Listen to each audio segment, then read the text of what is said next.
માલ મળતો હોય તો પોલીસ કંઈ પણ કરવા તૈયાર છે। પોલીસ ફરિયાદીને આરોપી અને આરોપીને ફરિયાદી બનાવી શકે એ કંઈ નવું રહ્યું નથી। પણ ઘટના છોટાઉદેપુરની છે। છોટાઉદેપુરમાં એક પત્રકારે ખનીજ માફિયાઓ સામે સ્ટોરી કરી, પોલીસે બનાવી દીધો આરોપી। કેમ સ્ટોરી કરી અને શું હતી ઘટના અને પછી આદિવાસી સમાજ કેમ નારાજ થયો તેની વિગતે વાત કરવી છે। વૈષ્ણવજન તો તેને કહીએ જે પીડ પરાઈ જાનાને રે। નમસ્કાર, નવજીવન ન્યૂઝમાં તમારું સ્વાગત છે અને હું છું તમારો પ્રશાંત દયાળ। મેં પહેલાં કહ્યું તેમ માલ મળતો હોય તો આરોપી ફરિયાદી થઈ જાય અને ફરિયાદી આરોપી થઈ જાય। પોલીસને આ બધા જ ખેલ બહુ સારી રીતના આવડે છે। ઘટના ઘટે છે છોટાઉદેપુરમાં। છોટાઉદેપુરમાં એક આદિવાસી પત્રકાર છે જેનું નામ છે નૈનેશ તડવી।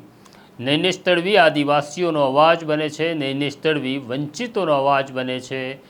નૈનેશ તડવી જિલ્લાનો અવાજ બને છે અને નૈનેશ તડવીને લાગ્યું કે જિલ્લામાં ખનીજ માફિયાઓ કુદરતી સંપદા લૂંટી રહ્યા છે, એટલે છોટાઉદેપુરમાં જે ખનન ચાલી રહ્યું છે તેની નૈનેશ તડવી સ્ટોરી કરે છે। નૈનેશ તડવીને એવું હતું કે તંત્ર કહેશે કે તમે બહુ સારું કામ કર્યું અને અમે આ ખનીજ માફિયાઓને પકડીશું અને અટકાવીશું, પણ તેવું થયું નહીં। એના બદલામાં ખનીજ માફિયા બહાર આવ્યા નૈનેશ તડવીની સ્ટોરીને જોઈને અને પછી તેમણે છોટાઉદેપુર પોલીસમાં નૈનેશ તડવી સામે એક ફરિયાદ નોંધાવી અને ફરિયાદ નોંધાવ્યા પછી બાજી બદલાઈ જશે એવું આ ખનીજ માફિયાઓ માનતા હતા। પણ આખી ઘટનાથી એક આદિવાસી પત્રકાર ઉપર જ્યારે ખોટી ફરિયાદ થાય છે ત્યારે આદિવાસી સમાજ બહાર આવે છે, મામલતદાર પાસે પહોંચે છે અને મામલતદાર સામે રજૂઆત કરે છે કે આખી ઘટનાની તપાસ થવી જોઈએ અને ફરિયાદ રદ થવી જોઈએ। પહેલાં આદિવાસી સમાજે મામલતદાર કચેરી બહાર કરેલા ધરણા જોઈ લો। ખોટી એફઆઈઆર રદ કરો, રદ કરો। પત્રકારો પર ખોટી એફઆઈઆર રદ કરો, રદ કરો। પત્રકારો પરની ખોટી એફઆઈઆર રદ કરો, રદ કરો। જંગલ જમીનના દાવા મંજૂર કરો, મંજૂર કરો। જંગલ જમીનના દાવા મંજૂર કરો, મંજૂર કરો। જંગલ જમીનના દાવા મંજૂર કરો, મંજૂર કરો। પત્રકારો ઉપરની ખોટી ફરિયાદ બંધ કરો, બંધ કરો। પત્રકારો પરની ખોટી ફરિયાદ બંધ કરો, બંધ કરો। પત્રકારો પર ખોટી ફરિયાદ બંધ કરો, બંધ કરો। પત્રકારો પરની ખોટી ફરિયાદ બંધ કરો, બંધ કરો। પત્રકારો પરની ખોટી ફરિયાદ બંધ કરો, બંધ કરો। જંગલ જમીનના દાવા મંજૂર કરો, મંજૂર કરો। જંગલ જમીનના દાવા મંજૂર કરો, મંજૂર કરો। પત્રકારો પરની ખોટી ફરિયાદ બંધ કરો, બંધ કરો। પત્રકારો પરની ખોટી ફરિયાદ રદ કરો, રદ કરો। તમે આ ધરણા જોયા। આદિવાસી સમાજ પહોંચ્યો છે મામલતદારની કચેરીમાં અને પછી જે ઘટના ઘટે છે તેમાં આદિવાસી સમાજના ટીનાભાઈ ભીલ અને રસિકભાઈ ભીલે શું કહ્યું તે પણ તમે સાંભળી લો। જય આદિવાસી।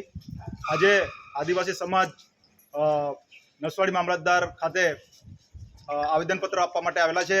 થોડા દિવસ અગાઉ અમારા પ્રેસ મીડિયાના મિત્ર પર અને આદિવાસી સમાજના દીકરા પર જે ખોટી ફરિયાદ કરીને એમને એમ કેમ પ્રકારે દબાવવાનો અને એમનો અવાજ રૂંધવાનો અને આદિવાસી સમાજનો પ્રશ્નને જે વાચા આપે છે, હર હંમેશ જે અમારા વિસ્તારમાં આઝાદીના આટલા બધા વર્ષો વીતી ગયા હોવા છતાં પણ જે કરી નથી શક્યા એ પ્રશ્ન પેપરમાં છાપીને એ પ્રશ્નને અને આદિવાસી સમાજના પ્રશ્નને ઉજાગર કરે છે। ત્યારે થોડા દિવસ અગાઉ કોઈ માટી જે ભૂમાફિયાઓ રાત્રે બિનકાયદેસર રીતે લઈ જતા હતા ત્યારે એમને પેપરમાં છાપ્યું કે ખરેખર આ જગ્યા પર ખોટું થઈ રહેલું છે, આવી રીતના નહીં લઈ જઈ શકાય। ત્યારે એના પર એ દબાણમાં એમને ધમકાવવા માટે આ લોકોએ એમ કેમ પ્રકારે એમના પર એફઆઈઆર કરેલી છે। ત્યારે અમે સમાજના તમામ યુવાનો, વડીલો, આગેવાનો, માતા બહેનો અમે એવું કહેવા માંગીએ છીએ કે અમારો અવાજ રૂંધવાનો બંધ કરે અને જે ખોટી ફરિયાદ થયેલી છે એ ફરિયાદ તાત્કાલિક ધોરણે રદ કરવામાં આવે। સાથે સાથે જો આવું નહીં કરવામાં આવશે આવનારા સમયમાં અમારો આદિવાસી સમાજ ખૂબ આક્રોશમાં છે। માત્ર 0% વસ્તી ધરાવતા લોકો અમારા આદિવાસી પર હાવી થવા માટે જઈ રહેલા છે, પણ હું તમારા મીડિયાના મારફતે હું એવું કહેવા માંગુ છું કે જો આદિવાસી પર જો રાજ કરવા માંગતા હોય તો તમારે આદિવાસી કુળની અંદર તમારે જન્મ લેવો પડે। અને એમ કેમ પ્રકારે અમારા આદિવાસી સમાજની અંદર ખોફ જમાવવાનું બંધ કરે. જો આવું કરવામાં આવશે તો તમને યોગ્ય સમયે જવાબ મળશે એવું હું સમાજના એક દીકરા તરીકે કહેવા માંગુ છું. સાથે સાથે સમાજના આ વિસ્તારના આગેવાનને પણ હું કહેવા માંગુ છું, તમે આટલા વર્ષો સુધી તમે રાજનીતિની અંદર રહેલા છો, ત્યારે તમને આજ દિન સુધી તમે રાજનીતિના ગુણધર્મ નથી શીખ્યા, ત્યારે તમને ભાન આવી જોઈએ. તમને એમ કેમ પ્રકારે લોકોની વચ્ચે જઈને એવું કહેવા માંગે છે કે આ સમાજની અંદર, આ વિસ્તારની અંદર હું કેમ એ પ્રકારે ચાલે છે, કોઈ આ વિસ્તારનો કોઈ નેતા મને પગે પડવા આવે છે એવું તમારી વચ્ચે લોકોની વચ્ચે જઈને કહી રહ્યા છે, ત્યારે તમને ઢાંકણીમાં પાણી લઈને તમારે ડૂબી મરવું જોઈએ. તમને જો સત્તાનો પાવર તમને ખબર ના હોય તો તમે આજીવન માટે રાજીનામું આપી દો. સમાજની અંદર શિક્ષિત યુવાનો ઘણા બધા પડેલા છે, એમને આવવા દો અને સિસ્ટમને પાવર કેટલો છે તે અમને દેખાડીશું. આવનારા સમયમાં તમે એવા લોકોને સાથ સહકાર આપશો તો હંમેશા માટે તમારો પણ અમે બહિષ્કાર કરીશું. આવનારા સમયમાં સમાજ ખૂબ આક્રોશમાં છે, સમાજ ખૂબ તમારી નિંદા કરી રહેલો છે. આવનારા સમયમાં તમારા પર પણ એક્શન લેશું. જય આદિવાસી, જય જોહાર. જોહાર, જય આદિવાસી. આજરોજ અમે નસવાડી ખાતે મામલેદાર કચેરીમાં આવેદનપત્ર આપવા માટે આવ્યા છે અને એ આવેદનપત્ર આપણા આદિવાસી વિસ્તારની અંદર જ્યારે આદિવાસીઓ જળ જંગલ જમીનનું જતન કરતા આવ્યા હોય અને એ જળ જંગલ જમીનની અંદરથી જે માટી ચોરો છે એ માટી ચોરીને જતા હોય અને જ્યારે આપણા માટી ચોરીને જતા હોય ત્યારે આપણા લોકોએ એને રોકવાનું કામ કરે અને એમનાથી બી ના રોકાય, ત્યારે કોઈક આપણા પત્રકાર મિત્રો હોય, આપણા કોઈ સામાજિક આગેવાનો હોય એને ફોન કરીને બોલાવવામાં આવે અને જ્યારે પત્રકાર મિત્રોએ આ ભૂમાફિયાઓનો જે આપણી માટી ચોરીને જે ચોરી કરતા હતા એ ચોરોને આ લોકોએ પેપરમાં ન્યૂઝમાં લાવીને ખુલ્લા પાડ્યા, ત્યારે એ લોકોએ પોતાના બચાવ માટે એક આદિવાસી પત્રકારનો અવાજ દબાવવા માટે એમની પર જે ખોટી ફરિયાદો કરી છે એ ખોટી ફરિયાદને સમગ્ર આદિવાસી સમાજ વખોડી કાઢે છે.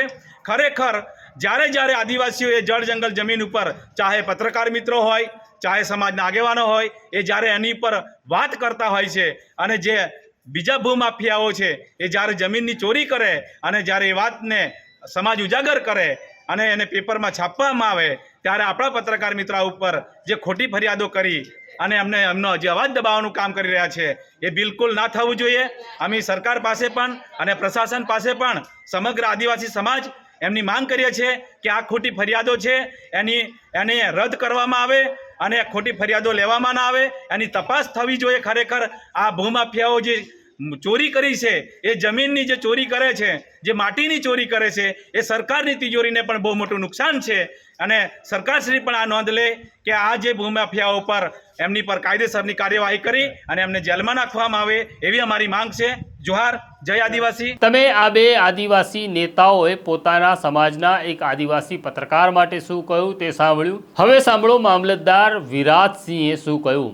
આદિવાસી વિસ્તારના પત્રકાર તડવી નૈનેશભાઈ પ્રકાશભાઈ સામે ગેરકાયદેસર રીતે માટી ખનન કરતા ભૂમાફિયા વિરુદ્ધ સમાચાર પ્રસિદ્ધ કરતા તેઓની સામે ખોટી એફઆઈઆર દાખલ કરવા બાબતની રજૂઆત કરતું આવેદનપત્ર જય આદિવાસી મહાસંઘ નસવાડી તથા સમસ્ત આદિવાસી મહાસંઘ નસવાડી દ્વારા આજરોજ અમો મામલતદાર નસવાડીને રજૂ કરવામાં આવેલ છે, જેમાં તેઓએ જયસ્વાલ વિશાલભાઈ, જયસ્વાલ સાગરભાઈ અને જયસ્વાલ શીતલાપ્રસાદ વિરુદ્ધ રજૂઆત કરેલ છે.